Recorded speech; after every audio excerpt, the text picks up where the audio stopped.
Right, Oh. we are recording. And Conversations with Alden, part 4. Here we go. We are going to talk about Denver. Okay. I was out of art school and all the stuff in New York that I wanted to learn.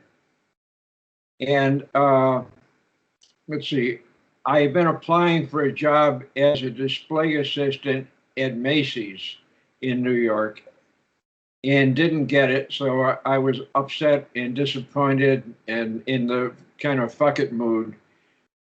So I went down to the bus station and I had about $80 and I said, how far would that take me? And they said, Denver. I said, done, you know? Huh. So I show up in Denver and let's see. How old were you during this time? Late 20s, Okay. maybe middle to late 20s. Okay. It was around the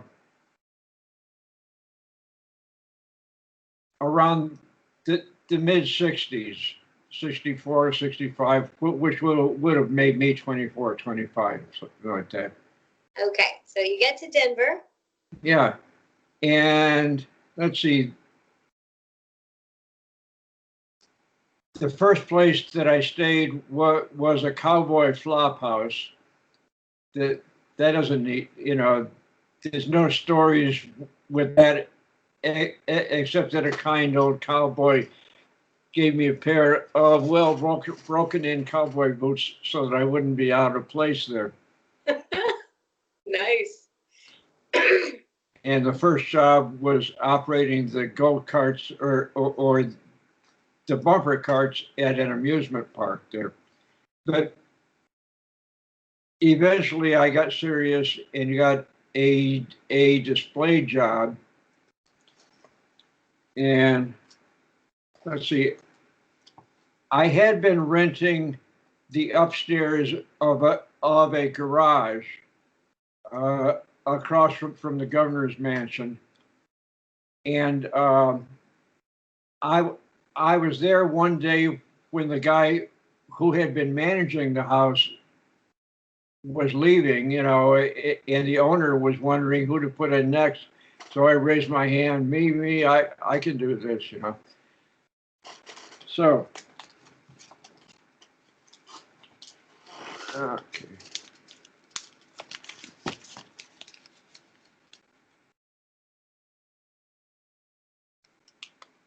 Can you make out that? No, that isn't showing well, is it? What are we looking at? Are you trying to show the building? Yeah. So move it towards your face a little bit. And flatten it out, face the camera. There's this little shine on it, but I see a big building with lots of windows. Is that what?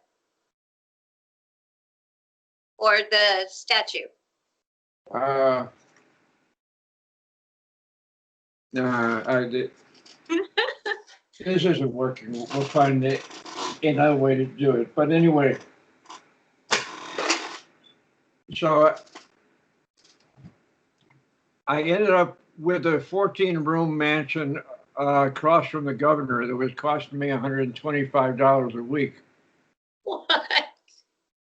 No, $125 a month, pardon me. Wow.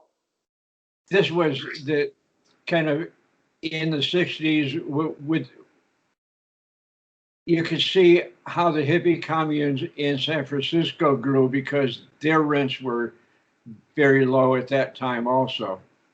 Uh-huh. So who to invite in? And I was starting to get in the art world. I was keeping my drawing up with life classes and all that. So I invited a few artists and models to join me. it was kind of early hippie commune before we had any idea what that was. Yeah. Uh, let's see. One of my favorites was Lenore, who I always think of as Lost Lenore. Oh, anyway, so when I started drawing, I met models and artists. Uh, oh, and most of the models that posed nude for life classes also worked at the Coffee and Culture bookstore, which published a line of fetish publications. Sort of like pre-adult bookstore. Yeah, yeah. Yeah. So there, if you drive by the place, that there was one of those bondage and discipline hoods, and crossed whips under it, like a coat of arms.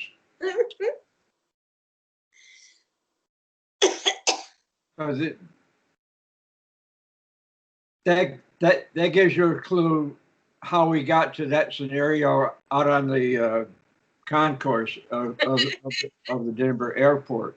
Yeah, you'll have to definitely throw that into this story. Yeah, we'll work up to that one. Okay, so I had a house full of interesting people. Tell me about Lost Lenore. She Oh sounds yeah, Lost Lenore was. I think her mom was Native American. Her father was from Kentucky or something. She grew up in New Mexico. I'm not sure if it was on the reservation or not, but at one point she hopped a train up to Denver. Her story is that she checked it into a home for unwed mothers and fooled them because she wasn't really pregnant. I don't believe her. all right. She had a great tendency to lie. So I think that she was probably knocked up, got rid of the child, and was looking for what to do next. Yeah. Let's see. Oh, we had class differences. At that time, I was drinking wine, which I thought was pretty classy, and she assured me that I was wrong. That bottled and bond, that bourbon was classy, and that wine was something that only the winos bothered with. So she got me straightened out on that one. Okay. Let's see. Oh, she was a model at the Coffee and Culture bookstore, and apparently they published a magazine that they sent out to perverts all over the West. And they provided opportunities for the clients to meet these models. Okay. They seemed to have a traveling road show that went from town to town. It it sounded pretty sleazy. Yeah. So Lenora was showing me a letter. She's got a gentleman interested in her, and she says, now this must be a very educated guy. He says that he likes French and Greek culture.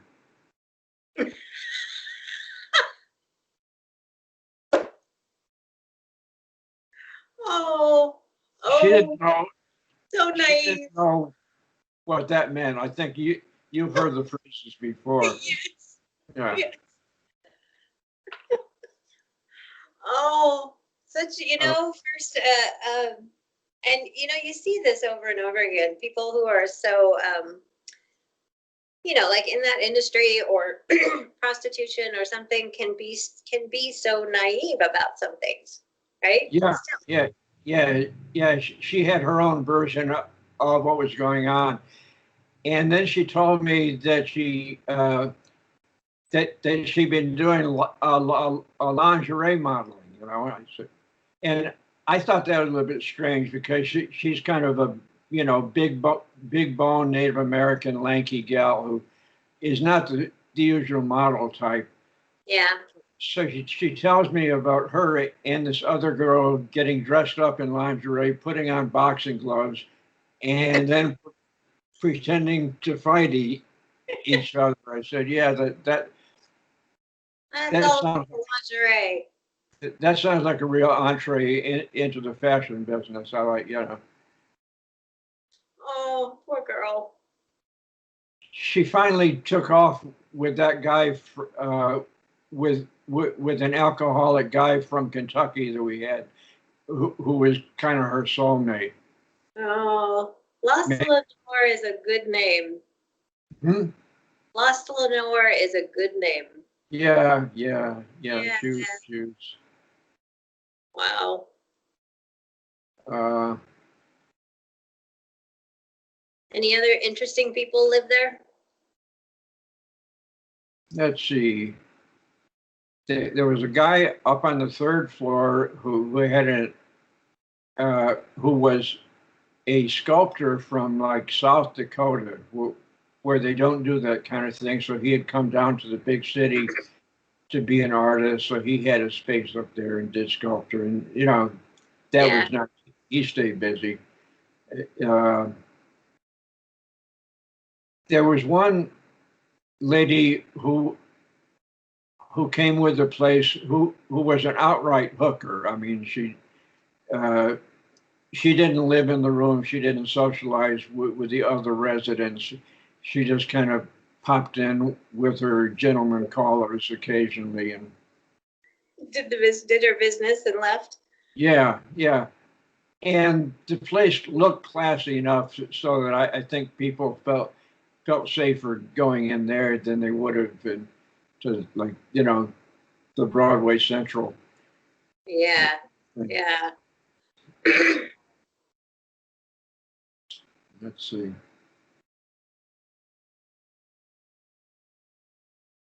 Who else? Oh, one guy who was like a store assistant manager, playboy, had a Porsche, all that kind of thing. What was he doing there? Slumming it? Hmm? What was he doing there? Just slumming it? Oh, I don't think he was too affluent, but the place came with the garage where he could park his Porsche, and it's in a good neighborhood and close to downtown. So I think that was it. Gotcha. Uh, We got about 10 minutes left, so let's hear the tarmac. oh, okay, okay. So Susan uh, was the model that I went out to the to to the Denver airport with. Uh, and we Did you just approach her with this plan and she's like, heck yeah, let's go do it? Or how did you work up to this? it was just a time when street theater was being done, and I said, let's go out and do such and such, and she said, oh yeah, sure. So we went out, and basically uh, this was when you could go out on the concourse before they stopped you, because of the hijackings and stuff. So we walked out on the concourse, and I loaned her my bullwhip, and we did this scenario where she was kind of hurting me down the concourse with it.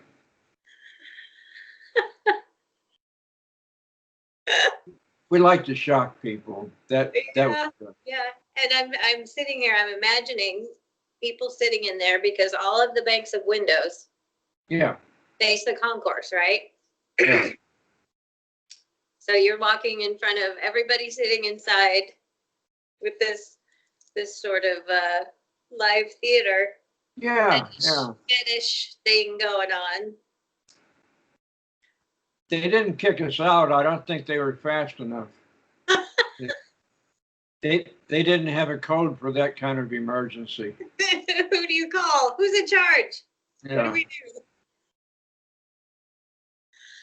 You know, I think because you and I have talked about this before, about how you always say, well, you know, things just happen when I'm there, and you know, just like this, it was your idea.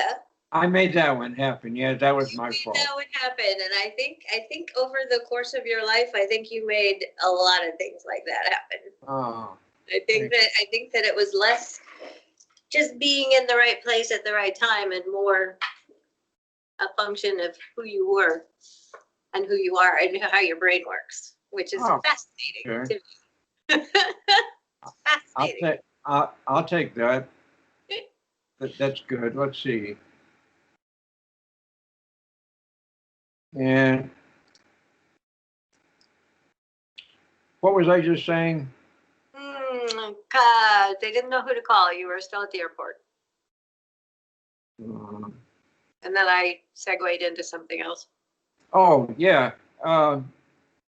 And another association that I had with the airport, I had joined a voluntary mining crew up in the mountains, which is a whole other story. But one of my buddies and I needed some practice with dynamite, so we went out past the airport into this kind of no man's land. There was actually within sight of the Rocky Mountain Arsenal, there were these huge tanks of God knows what, nerve gas or, you know, yeah, all kinds of toxic agents that they were going to fly off and deliver to our enemies on short notice. And we were doing, let's see, were we doing target practice with the guns? I'm not sure, but we definitely had the explosives that we were trying out. At one point, we had put a stick of dynamite down on the road and, you know, ran off. And along comes this VW buck.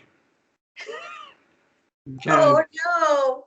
Drives up and was right over it when the thing went off, and they bounced a little bit. That was our cue to get out of there real fast.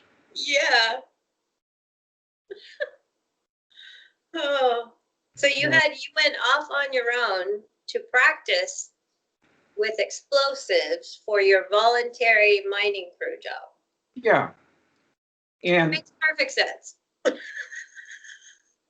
And let's see, there had been other incidents around there that had involved dynamite that wasn't used for mining. There were big power lines that went into the Rocky Mountain, not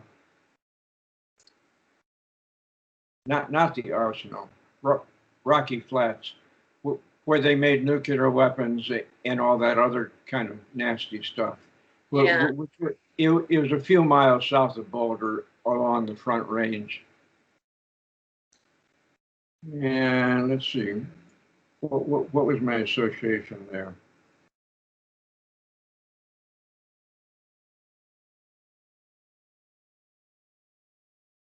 I need to write this stuff down. My memory shot. Yeah. Still, you got a little deep pockets. Oh, yeah. My one of my buddies that I went mining with, that I'm still in correspondence with, Chuck Joyner, told me that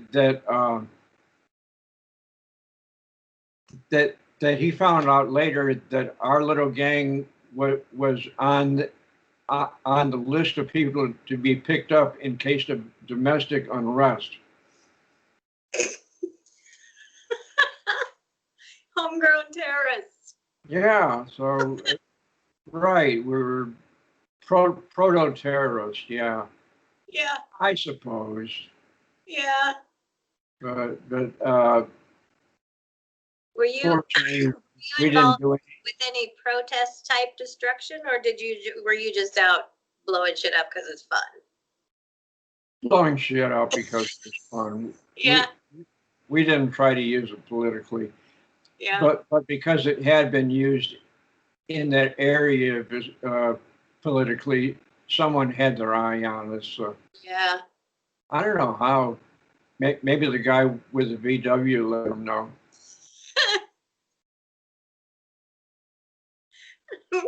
There's people blowing things up. Oh man, that's funny. Huh. Well, Denver sounds like it was kind of an exciting time. It was. It was. Uh, the landlord finally kicked me out, along with some of the tenants. Oh no, he put the building up for sale, so we all had to leave, and he was saying something about his dear departed mother's memory that we were. She would both turn over in her grave. Yeah, yeah. Oh man. They were desecrating by turning their home into a house of ill fame or something. Well, we're out of time, but I want to keep these to about a half an hour so they don't get, they're bite-sized so people can Right. watch them and not feel overextended. However, I think next time, can we talk about, I remember you telling me the story of when you went to Native American rain dance and with two different pueblos and they went down into the kivas. Do you remember that story? Oh yeah, And the they came up. San Ildefonso Pueblo. Yeah, let's talk about that next time. I love that story. That was memorable. That was definitely off the table. Something that one would not run into unless you went out way out of your way to Yeah, like at the right time goosebumps. and place. Goosebumps kind of story. Yeah. Oh. All right. Well, thank you, Alden. Once again, we will get together again next Saturday and do episode 5. Very good. Thanks. See ya. Someplace along the way, maybe I'll learn how to promote these things so that we get more viewers. But that's Yeah. Well, I'll have to do some research because I don't know anything. Anybody out there who does know anything about that, feel free to contact me or contact Alden, and we'll see if we can widen the reach. yeah. Yeah. All right. Talk to Thank you you next so week. much. Talk to you later, Miss Karen.